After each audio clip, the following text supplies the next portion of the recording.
Assalamualaikum warahmatullahi wabarakatuh. Hari ini saya akan menjelaskan terkait dengan memahami bahasa bakteri, eee, merupakan merupakan strategi baru dalam mengendalikan penyakit infeksi. Nah, ini sebenarnya saya ambil dari artikel populer yang ditulis oleh Profesor Antonius Suwanto. Jadi, di sini kita akan belajar bagaimana kita bisa mengetahui bagaimana bakteri bisa berkomunikasi, bagaimana bakteri itu bisa memunculkan sesuatu, mekanismenya seperti apa. Jadi di sini kita akan belajar tentang itu. Jadi kita mulai dari yang pertama. Yang pertama, di sini bisa kalian lihat bahwa ada beberapa aktivitas dari manusia.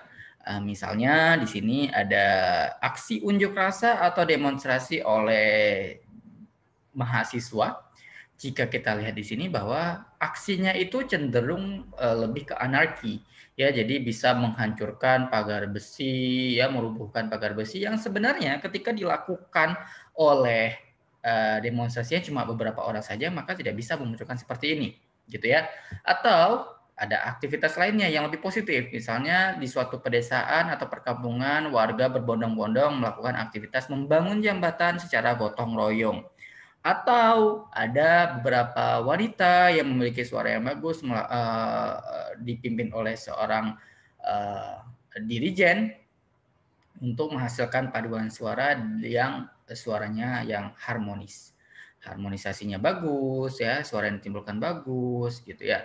Nah, sebenarnya ini termasuk dalam proses bagaimana kita berperilaku. Jadi perilaku manusia itu dipengaruhi oleh sekelilingnya sebenarnya, oleh orang-orang di sekelilingnya atau komunitas di sekelilingnya. Bisa aktivitasnya, perilakunya itu menjadi buruk atau bagus seperti ini. Yang sebenarnya aktivitas-aktivitas seperti ini tidak bisa dilakukan jika jumlahnya tidak banyak atau individu tersebut cuma sendirian saja sehingga tidak bisa memunculkan aktivitas seperti ini. Nah, itu dikatakan bahwa dalam melakukan sesuatu kita berkomunikasi, kita di-trigger oleh seseorang, di-trigger oleh suatu komunitas tertentu, kita hidup adem ayem pun, maka ketika ada trigger misalnya dibicarakan, maka kita akan memunculkan rasa insecurity atau rasa ingin melawan atau rasa yang lainnya. Nah, itu aktivitas perilaku manusia yang dipengaruhi oleh komunikasi-komunikasi di antar sekelilingnya, ya. Sehingga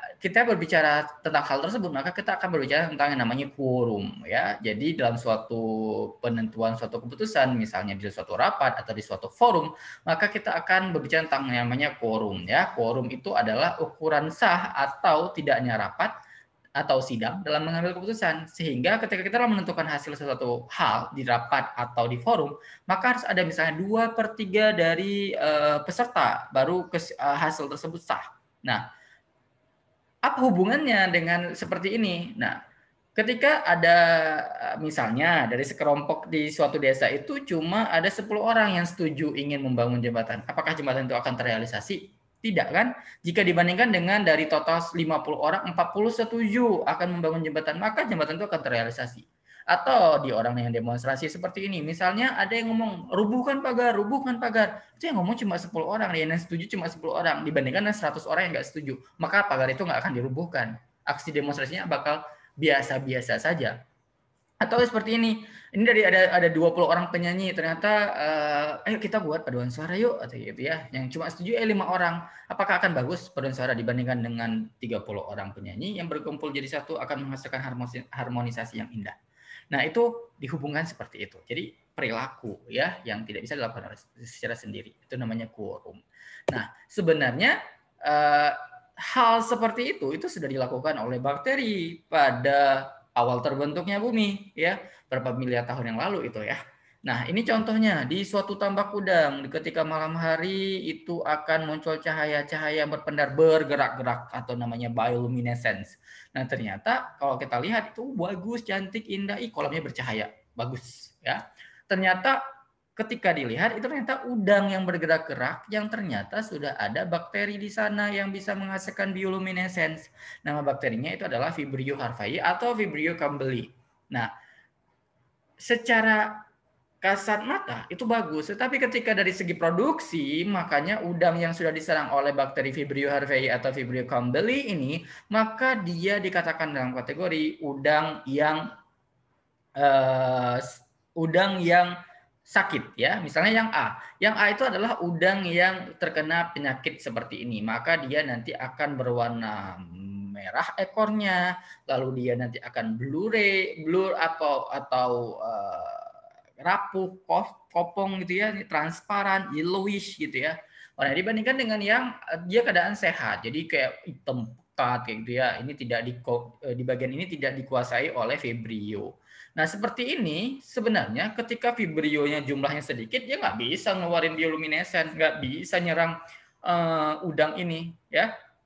Tapi ketika jumlahnya banyak, ketika dia bisa berkomunikasi, kuotanya banyak, quorumnya banyak, maka perilaku bakteri yang sebenarnya Vibrio ini banyak ditemukan di tambak udang, banyak ditemukan di air tawar, air laut juga bisa ditemukan. Secara normally dia bisa hidupnya dengan berdampingan dengan hewan-hewan yang ada di air, tapi ketika jumlahnya banyak, perilaku bakterinya juga bisa berubah. Yang seharusnya hidup damai-damai saja, jadi bisa menghasilkan bioluminescent dan bisa menghasilkan patogenesis pada udang, misalnya di sini. Ya, nah, gimana sih sebenarnya dia berkomunikasi gitu ya? Kok bisa dia bisa nyerang bakteri padahal sebelumnya nggak bisa nyerang? Nah, bakteri itu ketika dia ingin berkomunikasi, dia akan menghasilkan senyawa-senyawa tertentu. Nah, senyawa-senyawa tertentu itu apa? Nah, golongannya secara awam itu namanya AHL. AHL itu adalah asil homoserin lakton.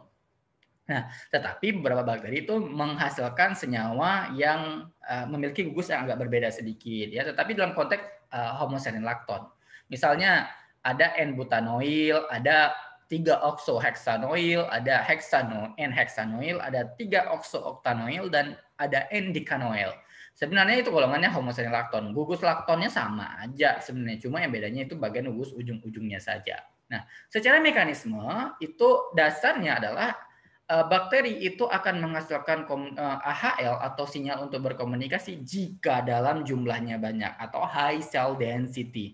Jadi sel akan berkomunikasi, akan mencapai quorum, dia akan menghasilkan AHL juga yang begitu banyak. Ketika AHL yang banyak dikeluarkan keluar tubuh, lalu nanti akan masuk lagi ke dalam tubuh, lalu nanti akan menempel pada sesuatu protein sehingga bisa meregulasi gen-gen yang misalnya patogenesitas atau bioluminescence seperti itu. Ya, misalnya gen apa aja ya, bioluminescence, ada transport DNA, kemampuan virulensi suatu bakteri, bagaimana dia bisa membentuk biofilm atau drug tolerance related genes. Jadi misalnya gen-gen yang bisa tahan terhadap obat-obatan, antibiotik atau yang lainnya. Nah, itu yang harus kita ketahui bahwa ternyata di lingkungan kita sebelum kita muncul di muka bumi juga sebenarnya bakteri sudah berkomunikasi seperti ini. Sudah komplit, kompleksitasnya itu sudah sangat tinggi seperti ini ya. Jadi kalau dibilang bagaimana menakjubkannya suatu bakteri baik dalam hal dia menyerang maupun dia berkomunikasi. Nah, gimana caranya? Ya, gimana caranya? Ketika kita berbicara tentang suatu hal dalam memproduksi sesuatu, maka dia harus ada yang namanya meregulasi. Jadi harus ada regulasi. Regulasinya seperti apa? Regulasinya bisa seperti ini. Yang menentukan regulasinya itu adalah ada namanya gen lux. Ya, lux itu ada banyak. Ada lux R, ada lux I, lux C, lux D, lux A, B, dan E. Ya, LuxR itu akan menghasilkan protein LuxR. Jadi kalau yang belum paham tentang genetika atau yang molekuler, yang kalau ditulis dengan huruf L kecil, LuxR seperti ini, L-nya kecil. L-nya kecil itu namanya gennya. Tetapi ketika nanti muncul LuxR, L-nya gede, maka disebut dengan proteinnya. Jadi LuxR akan menghasilkan protein LuxR. LuxI, gen LuxI akan menghasilkan protein LuxI. LuxC, LuxD, dan LuxE itu yang meregulasi terbentuknya aldehid. Sedangkan LuxA dan LuxB itu yang akan menghasilkan enzim luciferase yang bisa menghasilkan luminescence, bioluminescence atau yang berpendar tadi ya. Nah, jadi di sini kita udah tahu bahwa LuxI akan bekerja seperti ini, nanti dia akan menghasilkan yang namanya AHL, lalu LuxR akan menghasilkan protein. Fungsinya untuk apa? Ya, fungsinya untuk apa? Secara alami, LuxI, ingat, LuxI, protein LuxI itu nanti akan menghasilkan AHL. LuxI itu dihasilkan, dimunculkan oleh gen LuxI. Akan ada protein LuxI. Ya, LuxI akan menghasilkan AHL, AHL-nya jumlahnya banyak. Kok bisa AHL-nya banyak? Ketika selnya juga banyak gitu ya. Lalu AHL akan masuk ketika jumlahnya banyak, maka secara otomatis dia akan masuk ke dalam sel, akan berikatan dengan protein LuxR yang sebelumnya dikeluarkan oleh gen LuxR. Ya, jadi LuxR itu ada bagian yang penempelan untuk AHL. Nah, ketika AHL masuk, maka akan ditangkap trap oleh LuxR. Jadi akan membentuk namanya interaksi kompleks antara AHL dengan LuxR. Oke. Nah, kompleks ini akan mengaktifkan, mentranskripsikan gen-gen yang ada di sini, yang di operon ini ada LuxI, CD, ABE. Ya, salah satunya ada di sini ada LuxA dan LuxB itu yang untuk luciferase. Oke, kita pindah ke gambar yang ini. Jadi bisa kalian lihat di sini bahwa ketika dalam suatu operon itu nanti akan namanya ada Lux box. Jadi di sini nanti ada bagian RNA polimerase. Tahu ya RNA polimerase untuk mentranskripsikan RNA sehingga jalanlah ini yang ada di sini depan ini ya. Jadi LuxR akan menghasilkan yang namanya protein LuxR. Nah, ketika protein LuxR belum berikatan dengan AHL, dia itu dalam keadaan inaktif, ya, dalam keadaan inaktif. Nah, si LuxI ini akan ada hubungannya dengan jalan ya, LuxI-nya jalan menghasilkan protein LuxI. Nah, protein LuxI itu akan otomatis mengeluarkan AHL, ya, akan mengeluarkan AHL melewati sel membran, lalu ketika sudah jumlahnya banyak, ya, nanti dia akan masuk ke dalam sel lagi secara difusi, maka nanti dia akan berikatan dengan protein LuxR sehingga membentuk yang namanya AHL plus LuxR kompleks. Nanti dia akan menempel di sini ya, akan menempel di bagian Luxbox, nanti akan menjalankan proses akan mentranskripsikan gen-gen di depan sini sehingga akan memunculkan salah satunya adalah bioluminescent seperti yang tertera pada gambar ini. Jadi bakterinya nanti akan berpendar.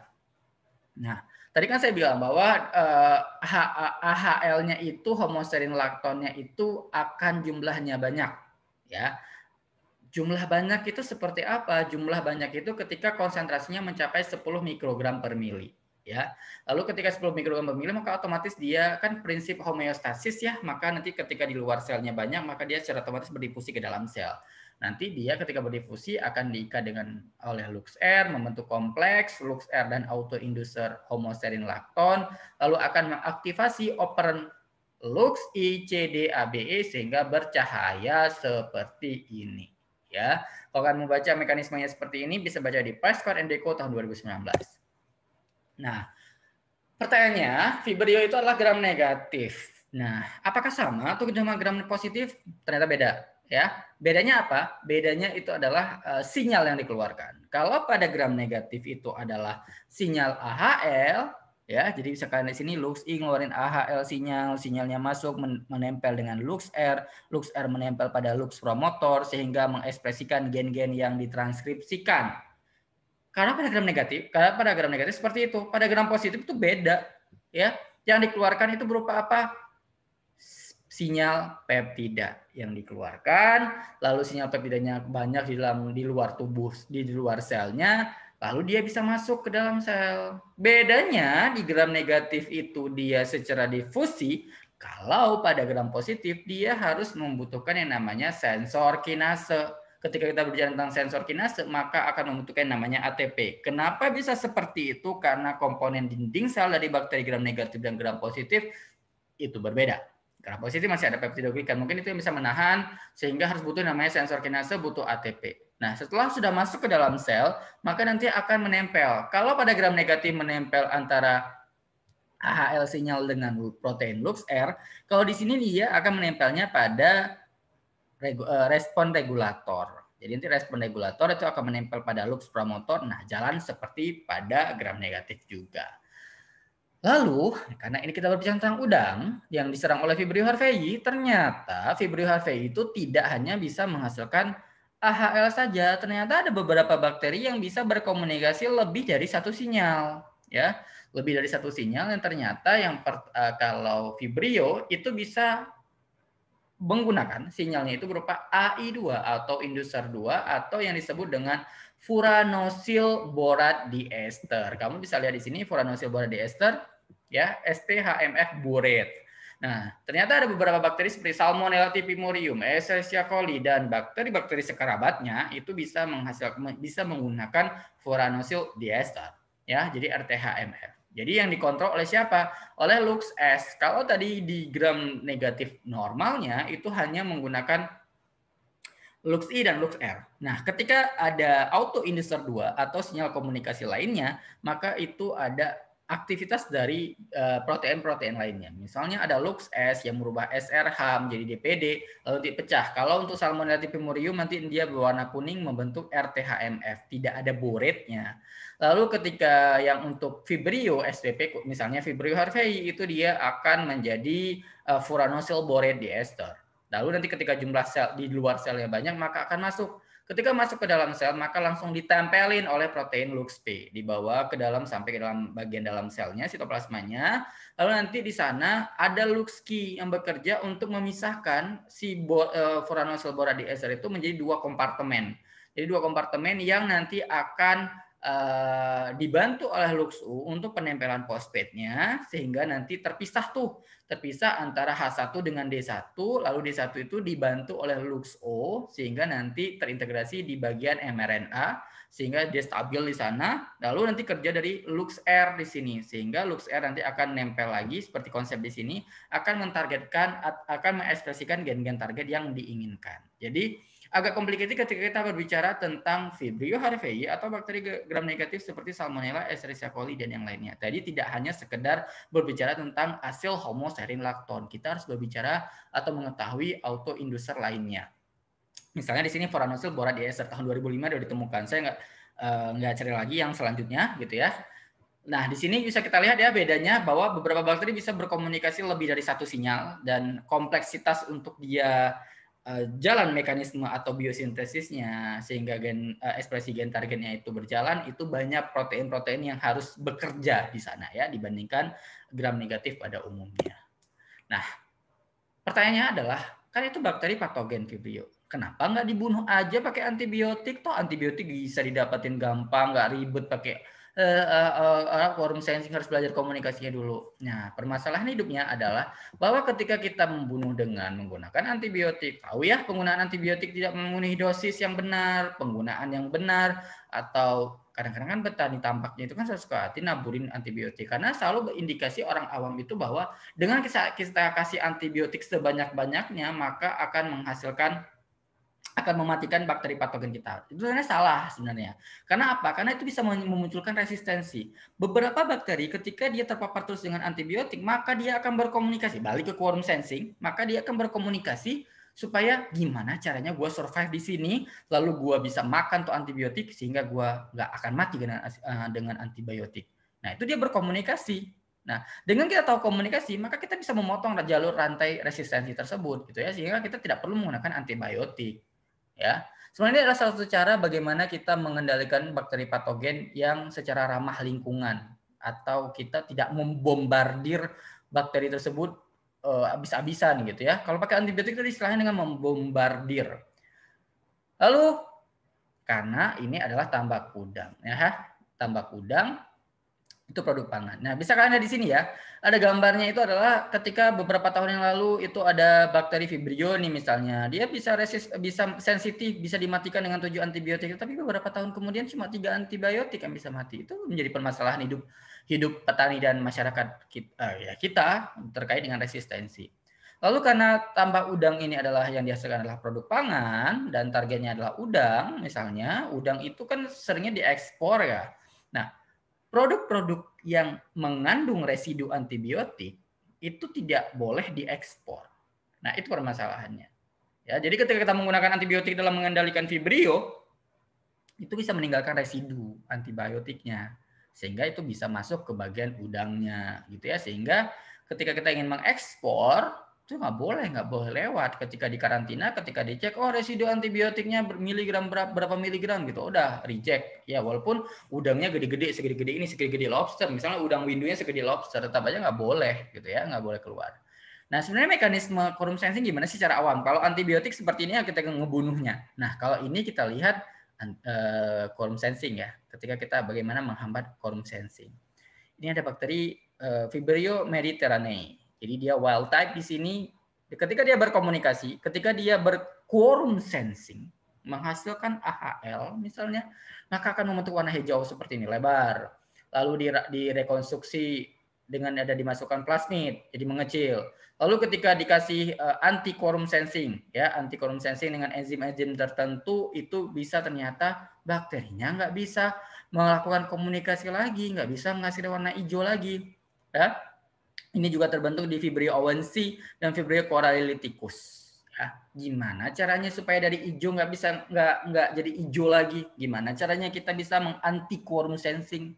Ya, secara awam itu kita ingat AHL itu acyl homoserin lactone itu bisa dijadikan sebagai substrate. Jadi substrat untuk kita hancurkan. Gimana kita bisa hancurkan substrat? Berarti kita masuk materi enzim. Jadi enzim itu ada yang bisa menempel pada substrat. Ketika dia bisa menempel, maka dia bisa merombak substrat menjadi molekul-molekul yang lebih kecil. Gitu ya. Nah, karena di sini adalah acyl homoserin lactone, ya. Jadi kita mau merusak laktonnya, misalnya kita pakai enzim laktonase. Nah, enzim laktonase ini bisa memotong asil homoserin lakton menjadi N-asil homoserin laktonnya udah rusak. Ya. Lalu ada namanya AHL asilase, ya. Di sini ada ingat AHL, asil homoserin lakton. Di sini dia memotong enzimnya adalah memotong substrate di bagian asil. Jadi ketika asil homoserin lakton dipotong oleh AHL asilase, maka asilnya hilang. Hasilnya itu ketika dipotong-potong jadi asam lemak lalu dan homoserin lakton. Jadi ketika suatu substrate AHL itu sinyalnya dirusak dengan dimodifikasi strukturnya, hasilnya hilang, laktonnya hilang, maka dia tidak lagi dianggap sebagai sinyal untuk berkomunikasi. Tidak dikenal lagi sebagai sinyal untuk berkomunikasi. Sehingga tidak bisa misalnya warna hijau tadi nggak bisa warna hijau lagi. Jadi warna putih saja gitu ya. Nah, istilahnya kalau kita mau anti quorum sensing, kita ingin supaya bakteri itu nggak usah komunikasi lagi, lo nyusahin gua gitu ketika lo berkomunikasi, itu nama istilahnya adalah quorum quenching. Kalau berkomunikasi namanya quorum sensing, anti quorum sensing disebut dengan quorum quenching. Nah, misalnya kita ingin ngeblok supaya bakteri itu tidak bisa membentuk biofilm misalnya pada perpipaan karena bikin sumbat, maka kita gunakan quorum quenching. Supaya nggak menghasilkan bioluminescence sehingga tidak bisa memunculkan penyakit, quorum quenching, atau bisa menghambat resistensi antibiotik, swarming motility, bagaimana transfer plasmid secara konjugasi atau biosintesis antibiotik atau faktor-faktor virulensi yang bisa menyerang baik tanaman, hewan maupun manusia. Ya, itu bisa kita gunakan namanya quorum quenching. Ada orang yang menggunakan anti quorum sensing, ada juga yang lebih enak quorum quenching. Imut namanya quenching. Nah, quorum quenching itu ada 3 mekanisme ya. Mekanismenya itu bisa dengan cara menghambat AHL, pembentukan AHL ya. Ingat tadi di awal bahwa yang menghasilkan AHL adalah protein LUX-I. Protein LUX-I secara otomatis akan menghasilkan AHL. Nah, mekanisme quorum quenching yang pertama itu adalah menghambat terbentuknya AHL. Sehingga AHL tidak perlu dikeluarkan, sehingga protein LUX-R tidak bisa berikatan dengan AHL, sehingga regulasi gen-gen target misalnya seperti ini itu tidak bisa jalan, tidak terekspresikan. Lalu yang kedua, gimana caranya kalau seandainya AHL itu udah terbentuk, udah banyak tuh di lingkungan. Nah, kita bisa menggunakan mekanisme kedua dari quorum quenching, yaitu mendegradasi AHL yang sudah terbentuk. Nah, supaya ketika di lingkungan sudah banyak AHL, didegradasi, dihancurkan, sehingga LUX-R nggak bisa berikatan dengan AHL, lalu tidak bisa terekspresikan gen-gen target regulasinya. Gitu ya. Lalu yang ketiga, gimana kalau seandainya udah disintesis, jumlahnya udah banyak, nggak bisa didegradasi, udah masuk pula ke dalam sel, udah mau berikatan dengan LUX-R. Nah, caranya adalah kita ngeblok interaksi antara LUX-R sama AHL. Jadi ingat LUX-R itu ada bagian sisi untuk penempelan dari AHL. Nah, itu nanti bisa dikasih senyawa yang bisa memblok yang bagian lubang untuk ditempelin AHL itu ada masuk senyawa lain sehingga AHL nggak bisa masuk. Sehingga ketika walaupun si LuxR sudah menempel di bagian Luxbox promotornya, itu nggak bisa meregulasi gen-gen targetnya. Nah, itu mekanismenya. Ketiga, kita hambat sintesis AHL-nya, kita degradasi AHL-nya. Yang ketiga adalah ngeblok interaksi antara LuxR dengan AHL supaya ekspresinya tidak jalan, protein jahat-jahatnya tidak jalan. Ya, faktor-faktor yang seperti dijelaskan tadi di atas tidak jalan. Seperti itu. Ya. Apakah mudah? Selama ini banyak penelitian dan sudah menamarkan banyak orang itu dikatakan bisa mudah. Cuma memang ketika seleksi awal untuk melihat warna itu bisa menggunakan bakteri indikator. Itu namanya Chromobacter violaceum. Nah, Chromobacter ini warnanya ungu. Nah, ketika kita ingin memunculkan warna ungu ini agak susah gitu ya. Ada teman saya dulu itu sampai saya sudah berapa bulan tuh penelitian udah mau nih 60% kayak penelitian dia masih berkutat dengan gimana Chromobacter itu bisa warna ungu. Masanya nggak ungu-ungu gitu ya kendalanya. Oke, kita masuk ke saat terakhir yaitu bagaimana sebenarnya kenapa sih ketika kita harus mempelajari tentang komunikasi. Tadi kan di awal bahwa dengan mempelajari komunikasi kita bisa menstrategikan gimana mengendalikan penyakit-penyakit infeksi yang disebabkan oleh bakteri-bakteri patogen. Nah, ketika kita tahu itu, kita tahu komunikasinya, maka kita bisa hambat tanpa menggunakan antibiotik. Nah, gimana cara menghambatnya? Sebenarnya siapa yang ngasilin anti-quorum sensing atau quorum quenching? Itu bisa dihasilkan oleh mikroorganisme tertentu, misalnya bacillus atau yang lainnya itu bisa kita cari. Ya, bakteri-bakteri penghasil laktonase, asilase itu bisa kita cari bakterinya. Lalu bisa berupa senyawanya, senyawa prebiotik atau organisme probiotik. Misalnya kalau kita bicara tentang udang, maka kita akan berbicara tentang probiotik yang dikasih barengan pakan si udang tadi. Jadi di dalam pakan itu sudah kita masukkan bakteri probiotik yang memiliki kemampuan quorum quenching, bisa ngasihin asilase atau laktonase. Ya, dengan kita tahu bahwa pengetahuan quorum sensing ini sebenarnya kita sudah mempelajari rekayasa sosial yang sudah dicontohkan oleh bakteri jutaan tahun sebelumnya ketika awal terbentuknya bumi. Nah, harapannya ketika kita bisa mempelajari sesuatu tentang quorum sensing, mengumpulkan suatu massa, mengumpulkan suatu bakteri dalam jumlah yang banyak, kita perbanyak itu bakteri, kita tahu dia komunikasinya, kita tahu bahwa ketika dia jumlahnya banyak bisa berkomunikasi menghasilkan antibiotik misalnya yang baru gitu ya sehingga tidak muncul resisten baru, itu bisa secara konstruktif bisa menghasilkan antibiotik, kita bisa menghasilkan biofilm, yang biofilmnya dalam artian untuk kebaikan, misalnya untuk bioremediasi minyak atau bioremediasi logam di tanah seperti itu ya. Atau bisa juga kita mempelajari untuk yang sifatnya destruktif, untuk mencegah adanya infeksi bakteri akibat adanya quorum sensing, akibat adanya komunikasi. Atau pembentukan biofilm beberapa bakteri patogen, sehingga nanti ujung-ujungnya bisa memunculkan resistensi antibiotik. Seperti itu. Ya, baiklah, ini cuma materi tentang quorum sensing sebagai insight untuk mahasiswa-mahasiswa yang memang ingin penelitian terkait dengan quorum sensing, bagaimana mengendalikan mikroorganisme patogen baik pada manusia, tumbuhan maupun hewan. Ya, nah kalau ingin pelajari lebih lanjut, kalian bisa baca di Prescott and Deco tahun 2020 tentang flexibility dan adaptability of quorum sensing in nature. Lalu ada Van de Wiel 2005 terkait dengan autoinducer 2 yang diterbitkan di Nature Reviews Microbiology, atau kalian ingin mengetahui bagaimana mekanisme quorum sensing dengan menggunakan base-nya adalah asil homosilin lakton dan bagaimana quorum quenching-nya di pengolahan limbah. Jadi ini bisa dikaji oleh mahasiswa biologi, mahasiswa teknik lingkungan, atau mahasiswa yang berkecimpung dalam proses pengendalian mikroba patogen yang ada di lingkungan. Oke, hanya sampai di situ saja. Saya akhiri.